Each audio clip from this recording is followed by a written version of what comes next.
Et oui, bienvenue à bord de ce 9e numéro de jour de match. Aujourd'hui, deuxième jour de repos du tournoi, donc forcément un programme un peu spécial. Pas de focus, une interview très grand format avec l'entraîneur de l'OGC Nice, Éric Roy. Également le classement des plus beaux buts du tournoi, c'est le top 5 de jour de match. Et puis comme c'est le jour de repos, on a dit à Titi d'aller un petit peu se balader, de nous laisser un peu tranquille. Non, ok, Mika, j'ai trouvé un Titi test, je vais faire capitaine de bateau. Mais c'est super ce que tu me racontes, Titi. Et regarde, il y a une mouette qui t'appelle. Ah, où ça? Là-bas, ouais, là-bas. Ah! Puis tiens, t'as qu'à tester la bouée. Ah bah, je ne voyais pas comme ça.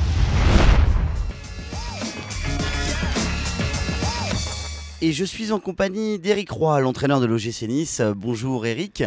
Bonsoir. Enfin bonsoir plutôt, effectivement. Merci de nous avoir rejoints sur ce plateau.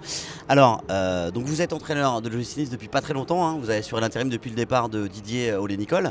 Avant cela, on vous connaissait comme joueur de Ligue 1, quasiment 350 matchs à votre actif, la plupart réalisés au gym, et un passage par Toulon, au Sporting, du temps où le Sporting Club de Toulon était encore en Ligue 1, en 92-93.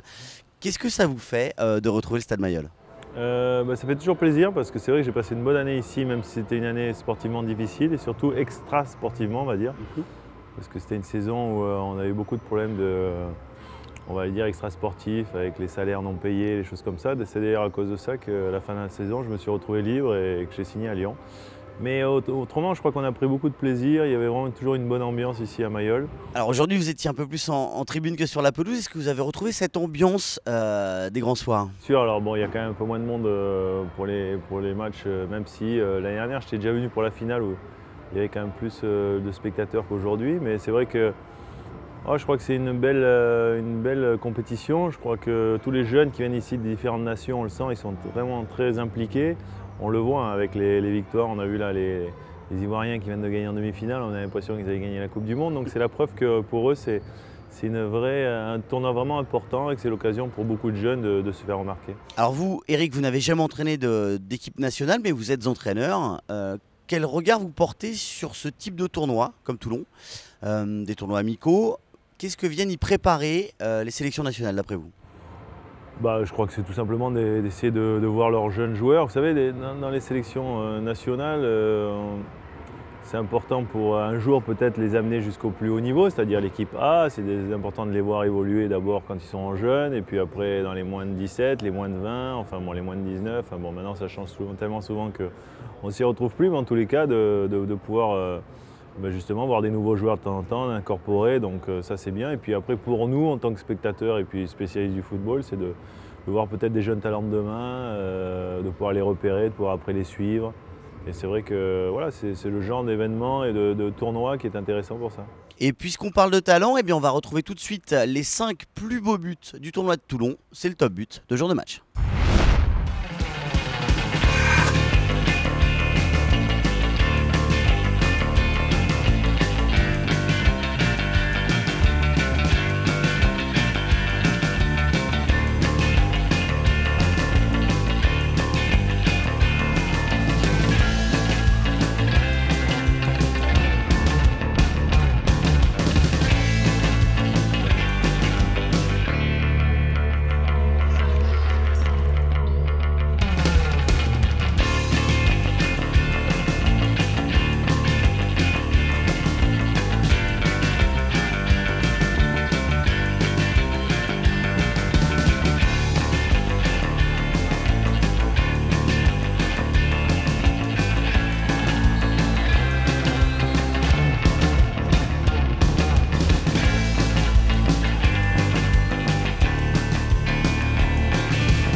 Et on retrouve tout de suite Éric Roy pour la deuxième partie de jour de match. Merci d'être resté avec nous, Éric. Alors, est-ce que vous avez repéré quelques joueurs ici à Toulon? On sait que vous êtes déjà en train de préparer la saison prochaine avec le gym. Est-ce qu'il y a des joueurs qui vous intéresseraient, que vous seriez susceptible de faire signer à Nice? C'est toujours important de suivre des jeunes joueurs parce que dans une carrière, il peut y avoir des rebondissements, ils peuvent signer dans un grand club, pas forcément y réussir et pouvoir après les récupérer derrière. Donc, ce qui est important, c'est de connaître le marché, de connaître les joueurs, alors français et puis internationaux. Alors vous avez vécu une expérience internationale comme joueur, puisque vous avez passé 2 saisons en Angleterre sous le maillot de Sunderland, une autre en Espagne sous celui du Rayo Vallecano. Quel regard vous portez sur ce dernier carré à Toulon, la France, le Chili, le Danemark, la Côte d'Ivoire dans le dernier carré. Qu'est-ce que ça vous inspire? Est-ce que c'est un peu le reflet du niveau du foot mondial aujourd'hui?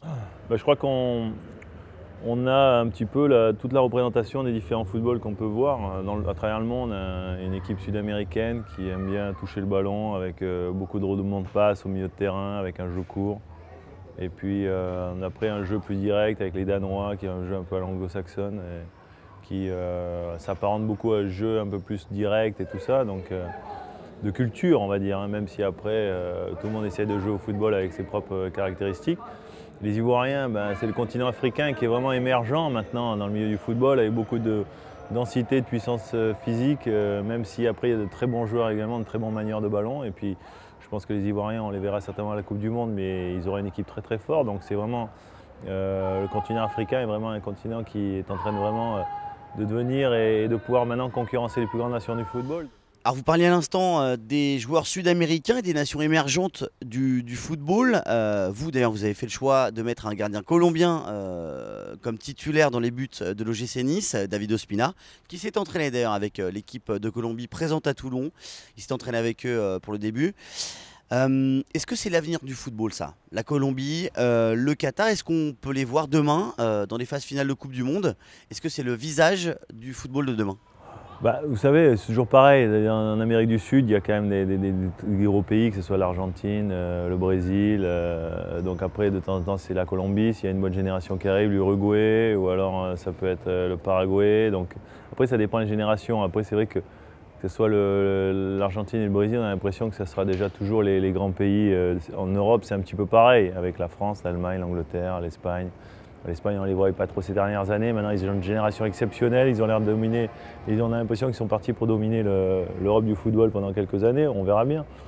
Mais bon, c'est comme ça. Et après, maintenant, pour en venir, le Qatar, ça paraît beaucoup plus difficile déjà. Parce qu'après, c'est une question de nombre de licenciés, de moyens, j'allais dire, de compétition entre eux déjà. Si le niveau n'est pas très élevé, c'est difficile aussi. Mais il peut y avoir de temps en temps un bon joueur qui sort de ces pays-là et qui se retrouve après dans des championnats européens ou internationaux. Donc David en fait partie, c'est un gardien de grand talent. On est vraiment content de l'avoir avec nous, on espère qu'on va le garder le plus longtemps possible. Et je suis persuadé qu'après sa première étape européenne chez nous à Nice, il en gravira d'autres et qu'il ira certainement dans un très grand club. Alors pour finir, on va évoquer un peu votre avenir personnel. Eric, vous avez dit que vous prendriez une décision à l'issue de la fin de la saison. C'était le 15 mai dernier. Est-ce qu'on va vous voir la saison prochaine dans un rôle d'entraîneur ou alors vous retournez à la direction sportive de l'OGC Nice? Aujourd'hui, on a eu des réflexions, des réunions entre tous, c'est-à-dire les présidents, le directeur général, les administrateurs, nous, le staff. On a fait un peu le bilan de ce qui a été fait sur les 11 derniers matchs. Donc il y a une grande probabilité qu'on puisse continuer la saison prochaine. Maintenant, il faut que tout ça se formalise concrètement et puis après, on aura le temps d'en parler, d'officialiser tout ça. Bon, on n'aura pas de scoop aujourd'hui. En tout cas, merci beaucoup Eric d'être moi. avec nous. On va juste vous demander de signer le ballon du tournoi. Ça fera plaisir à celui qui va le gagner. Tenez, bien sûr. Le petit stylo. Alors, on va trouver une place. Là-dessus. Voilà, où vous voulez. Et nous, on va se quitter et on se retrouve demain pour les finales et la dernière journée de ce tournoi de Toulon. Jour de match, pour aujourd'hui c'est terminé. Dépêchez-vous, il ne reste plus qu'un jour pour vous inscrire à jourdematch@hotmail.fr et remporter ce superbe ballon dédicacé par les joueurs et les entraîneurs du tournoi. On se retrouve demain et puis d'ici là, nous on va prendre un petit peu le large pour finir ce jour de repos. Mika, j'ai testé capitaine de bateau, c'est super. On se retrouve demain si on touche terre. Peut-être me rapprocher un peu de la bouée, moi.